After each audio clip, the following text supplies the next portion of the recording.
Mga lods, walang halong biro. Itong si Ado Thiero sa kanyang second year, sobrang nakakakilabot, parang hindi tao ang pisikal na pangangatawan.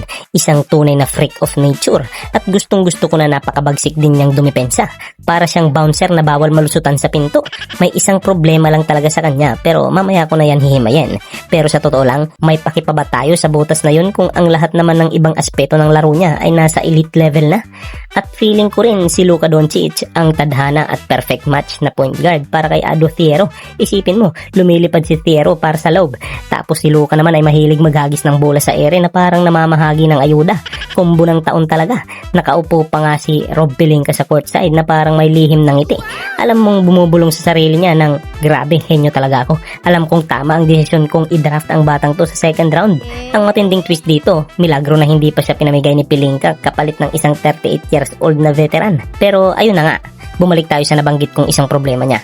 Ang shooting mga tol, 5 beses tumira sa labas kanina, puro hangin at board ang tinamaan, puro sablay. Kung gusto niyang makakuha ng mabibigat na minuto sa Lakers sa susunod na season, kailangan niyang maipasok ang corner 3 ng may 36 o 37% accuracy man lang, o kahit man lang makabuo ng maaasahang midi o mid-range shot. Kasi sa totoo lang, maganda naman ang bitaw niya, walang sira sa forma ng shooting pocket niya, suwabe naman tingnan. Kaya kapag naging automatic na yung tres niya, naku, ibang usapan na. Espesyal na siya ngayon, pero kapag may shooting na, ibang level na ng pagiging halimaw yan. Ang pinakamalaking twist lang talaga rito, sana marinig to ni Pelinka habang gising siya sa totoong buhay. At hindi lang sa nilalaro kong may career simulation sa NBA 2K habang nakatunga ako rito sa sala.